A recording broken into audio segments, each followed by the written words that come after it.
If you're watching this channel, it's safe to assume you know Valve, right? I mean, they're the company behind Steam.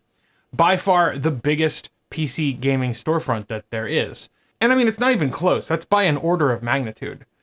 Well, there's a lawsuit being brought against Valve in the UK, and it claims that you've been victimized by Steam's dominance. How? Well, let's review their claims. Their website, the terribly named steamyooweus.co.uk, says Valve is violating UK law in 3 alleged ways. I know that's not how it's pronounced, but it'll get you there. Their first claim is that Valve imposes a price parity clause that restricts and prevents game developers from offering better prices on PC games, spelled PC-games, on rival platforms, limiting consumer choice, their words, not mine, and harming competition. Then, number 2, they claim that Valve requires add-on content for Steam games must also be purchased from Steam. They call this tying, and this is news to me. I've never heard this claim before. And finally, they argue that Valve's 30% fee is excessive, and they claim that, with a straight face mind you, it has led to inflated game prices on Steam.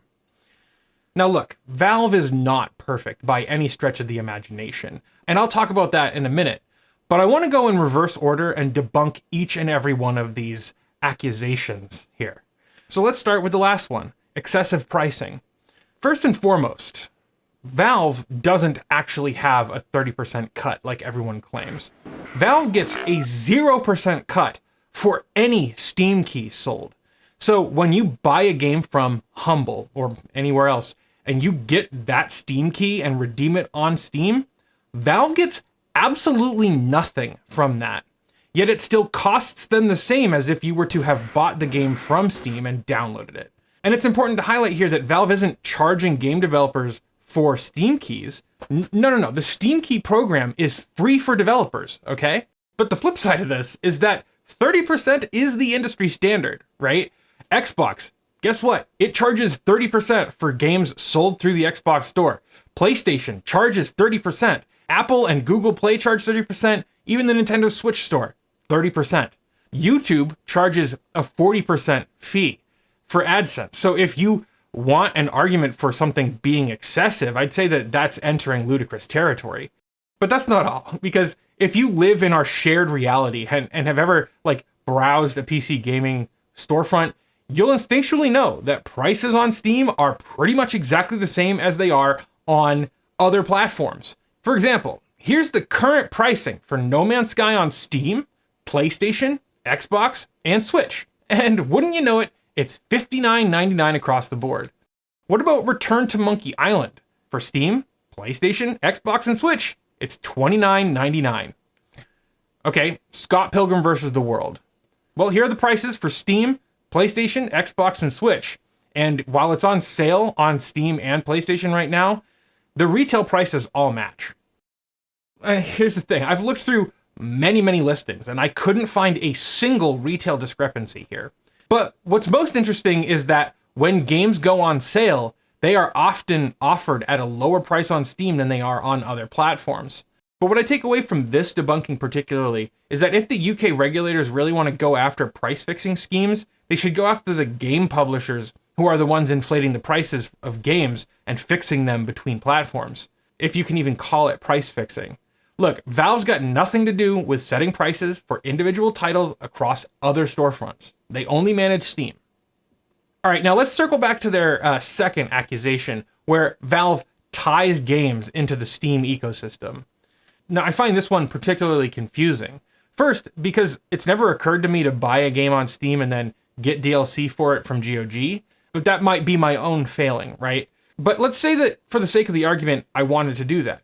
What would the mechanism for doing this actually look like? Well, there are 2 real-world examples that we can look at. The first is that games can be engineered to just look at their files and check if DLC is installed, which is how many games do it, actually. If the DLC is present, then it really doesn't matter where you purchase it from, and the game could just load the DLC and use it. And hypothetically, this is entirely possible right now. This is how DLC was managed before Steam, and it's how it can still be managed today. I'm not aware of any games that do this. I haven't done any research into games that might make this available, but just based on how I designed my games, like for example, Doodlings, if I ever released DLC, I would just make the game client look and see if the DLC is available in the files and then load it. There's literally no reason to do anything else in my book. But then there are those games that download all of their paid content and then check the Steam API to see if you bought the DLC that's already on your computer. So how do the tech wizards at SteamyOO here propose allowing cross-platform DLC? This isn't an impossible problem to solve, but it would require that game developers take the time to actually implement this cross-platform solution into their games. This would cost developers time and money, and it would result in fewer sales for them too. So I just don't think that there's any incentive for this kind of system to be in place. And don't say blockchain. Nobody will take you seriously if you say blockchain. However, there might be some rule in the Steam partner contract that prohibits this. I haven't seen it, and it would be both arbitrary and unnecessary for Valve to do this. Unfortunately, SteamyOO doesn't have their actual complaint available for us to look at, so we can't really see what terms they may or may not be citing to back up their claim. But I do think that it's important to note, though, that Valve offers Steam Workshop for distributing community assets and mods for games, notably while also not batting an eye at third-party modding tools. Based on this alone, I feel like this is a laughable claim for SteamyOO to make. Okay, now we get to the mother of their claims, the spiciest accusation, the one that, if proven true, would be the most damning and anti-competitive practice in Valve's supposed monopolistic dominance of the market. And again, if it were true, or based on any semblance of fact, I would totally be in favor of sicking law enforcement on Valve. But what if I told you that SteamyOO here is using deceptive and misleading language, and that in reality, the quote-unquote price parity obligations are not only fair, but extremely important? Thankfully, we've already laid out the groundwork here to cut through their half-truths and misinformation, and it's why I decided to start debunking in reverse order. First, it is true that Valve has used rules for pricing of their games on other platforms. In fact, they're right here, publicly available for all to see. Quote, "You should use Steam keys to sell your games on other stores in a similar way to how you sell your game on Steam. It's important that you don't give Steam customers a worse deal than Steam key purchasers. And it's okay to run a discount for Steam keys on different stores at different times, as long as you plan to give a comparable offer to Steam customers within a reasonable amount of time." There are more rules, but these are the most important ones to note. However, what you might have noticed here is that the only pricing rules are for when you're selling Steam keys. Now, as we've already mentioned, Valve gives developers keys for free. Developers can turn around and sell those keys on their own website, or through Humble, or Itch, or Green Man Gaming, or any number of other storefronts. So Valve has a mechanism that gives developers a 100% cut, minus incidental costs like other platform fees and payment processors. I mean, to me, these rules seem reasonable, and they are in place to prevent abuse of the Steam Key program. In fact, if Valve decided to get rid of the Steam Key program, then Humble and many other PC gaming stores would likely just evaporate into thin air. But that's not all. If you sell your game on Steam and on another PC storefront, you can set the prices to be whatever you want on either store. The only pricing rule is the Steam Key rule that we just talked about. As long as you're not distributing Steam keys on another store for a lower price than it's being sold for on Steam, then there is literally no issue. You can set your game to be whatever price you want on any platform you want. So Valve is basically allowing a secondary market for games to be sold. That doesn't sound anti-competitive to me. In fact, that sounds quite competitive. Valve's no saint, though. They do stuff all the time that I find loathsome. And I've been very vocal about criticizing them for their failings. From leaving the Steam store littered with smut and their laissez-faire approach to moderation, and I use the term moderation loosely, to the borderline predatory gambling mechanics that they've leaned on in their online games for decades, to the fact that they have proven that they can still make excellent games, but opt to produce boring-ass MOBAs and card battling trash.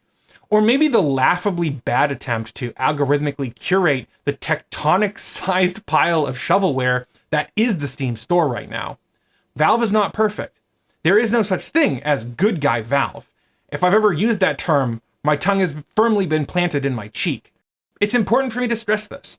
Companies cannot be your friend. I will never stop criticizing Steam because they need to be called out when they do wrong, because they are the biggest platform in PC gaming and one of the biggest gaming platforms in the entire world. And if Steam someday morphs into an Epic Games level villain, then I will be the first in line to call for regulatory force and court orders to bring them in line. But today isn't that day. The accusations that are being made here are bullshit with no basis in fact. But that's just this gamer's opinion. Leave me a comment and let me know your thoughts down below. I'd love to hear them. If you like this video, maybe check out this one where I talked about is Valve a monopoly? It's a little bit older, but it's still a good one. You can also get subscribed to stay up to date with my weekly news videos and my other content that I do here on the channel. That's going to do it for now. Thank you for watching, and I'll see you guys in the next one.